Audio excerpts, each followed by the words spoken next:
వృద్ధిలోనికి తీసుకొచ్చినటువంటి దేవుణ్ణి మనం ఎంతగా గణపరుస్తున్నామో ఆ బిడ్డనే కాదు, ఇక్కడ కూర్చున్నటువంటి మనందరినీ కూడా వృద్ధిలోనికి తీసుకొచ్చింది ఎవరు? దేవుడే కదండి. దేవుడే మనలను వృద్ధిలోనికి తీసుకొని వస్తున్నాడు. ఏ సమయాన మనకి ఏది కావాలో సమస్తమును ఎరిగినటువంటి పరిశుద్ధుడు ఆయన. ఆయన పరిశుద్ధమైన నామములో మనలను ఆయన ఎన్నుకున్నాడు. ఆయన అరచేతిలో మనలను చెక్కుకున్నాడని వాక్యము మనకు చెబుతూ ఉన్నది. అయితే ఆయన అరచేతిలో చెక్కుకున్నటువంటి మనము మనము ఏ రీతిగా మనము స్తుతులు చెల్లించుతున్నాము. ఈ యొక్క సమయంలో మరి సమస్త పెళ్లి కూతురికి చక్కని మాటలు తాతయ్యగా నేను హెచ్చరికలు నేను చేస్తున్నాను. ఈ యొక్క సమయంలో 1వ కొరింథీయులకు రాసినటువంటి పత్రిక పాఠ్యభాగము, పిల్లవాడనై ఉన్నప్పుడు పిల్లవాని వలె మాట్లాడి తిని, పిల్లవాని వలె తలంచి తిని, పిల్లవాని వలె యోచించి తిని, ఇప్పుడు పెద్దవాడనై పిల్లవాని చేష్టలు మానివేసి తిని అనేటువంటి మాటలు మనము చూస్తున్నాం ప్రియులరా కదండి. మరి ఇప్పటి వరకు కుమార్తె మరి చంటి పిల్లగా బాల్య దశలో ఉన్నప్పుడు చంటి పిల్లగా జీవించింది. మరి ఇప్పుడు వృద్ధిలోనికి దేవుడు తీసుకుని వచ్చి ఉన్నాడు కనుక మరి పెద్దదైనటువంటి విధానములో తన యొక్క ప్రవర్తనను ఉంచుకోవాలనేటువంటిది మరి ప్రభువు పేరిట నేను మనము చేస్తున్నాను. మరి యొక్క సమయంలో మరి యొక్క మాటను మనం చూద్దాం. 1వ తిమోతి, త్వరగా అయ్యగారు కూడా వచ్చారు.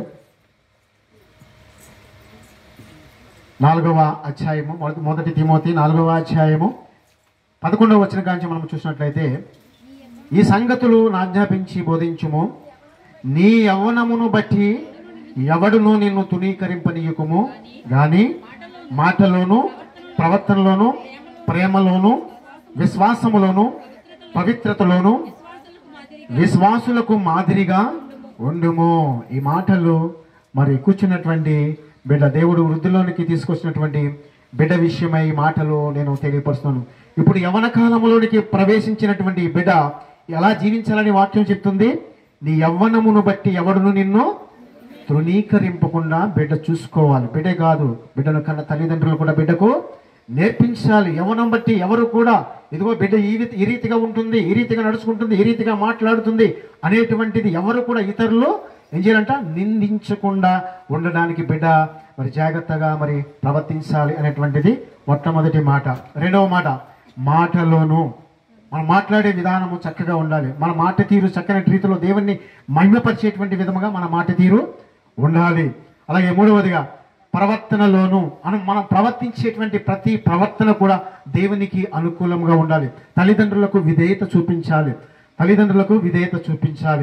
అలాగే మరి ప్రేమలోను తల్లిదండ్రులను ప్రేమించే విధానంలో కూడా చక్కని ఆ రీతిని బిడ్డ మసులుకోవాలనేటువంటి విషయాన్ని కూడా నేను తెలియపరుస్తాను. అలాగే విశ్వాసంలోను పవిత్రతలోను విశ్వాసులకు మాదిరిగా బిడ్డ జీవించాలి. ఈ హెచ్చరికలు దేవుని యొక్క వాక్యము మనకు తెలియపరుస్తున్నది కనుక మరి బాల్య దినముల నుంచి మరి ఈ యొక్క సమయంలో యవన కాలంలోనికి ప్రవేశపెట్టినటువంటి దేవుణ్ణి ఎలా ఆరాధించాలి, యవనం బట్టి ఎవరు తునీకరించకుండా చూసుకోవాలనేటువంటి మాటలు మనము దేవుని యొక్క వాక్యము ద్వారా మనము చూస్తాము. కాబట్టి ఆ విధంగా బిడ్డ జీవించుకోవాలని బిడ్డను నేను ఆశీర్వదించు ఈ మాటలు నేను ముగిస్తున్నాను. దేవుడు ఈ యొక్క మాటలు దీవించునో గాక.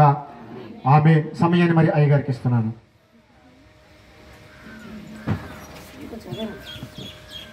మంచిది. ప్రభునందు ప్రియమైనటువంటి గోట్ల వారి కుటుంబాలకు, వారి సహోదరులకు, ముఖ్యంగా జ్ఞానరాజు గారికి, రాజ్కుమారి గారికి నా హృదయపూర్వక వందనాలు. కూడి వచ్చిన మీ అందరికీ వందనాలు.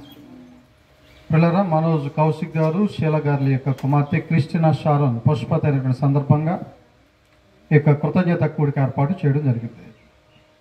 పిల్లరా, దేవుని వాక్యం సెలవిస్తున్నట్లుగా ఎహెజ్కేలు గ్రంథం 16వ అధ్యాయం 4 నుంచి 10 వచనాల్లో మనం చదవబడినటువంటి పాఠ్యభాగాన్ని జ్ఞాపకం చేసుకుంటే, మరి ఏ విధంగా అయితే మొక్క వృద్ధిలోకి వస్తుందో, నాటబడినటువంటి మొక్క ఏ విధంగా అయితే వృద్ధిలోకి వస్తుందో ఆ విధంగా నువ్వు వృద్ధిలోనికి రావటం జరుగుతుంది అని దేవుడు ఆనాడే ఆస్వాదించారు. ఇప్పుడు నీ తల్లి గర్భమున నీవు రూపింపబడక మునిపే నువ్వు నాకు తెలుసు, రక్తపు మడుగులో నువ్వు పడి ఉన్నప్పుడే నాకు నువ్వు తెలుసు. ఏ విధంగా అయితే నువ్వు అంచెలంచెలుగా ఎదుగుతున్నావో నీ ఎదుగుదల అంతటికీ కూడా నేనే కారణం. నా ఆశీర్వాదాల ఫలాల ద్వారానే నువ్వు అభివృద్ధిలోనికి వస్తున్నావు, వృద్ధిలోనికి వస్తున్నావు అని చక్కని మాటలు రాయబడ్డాయి కదండి.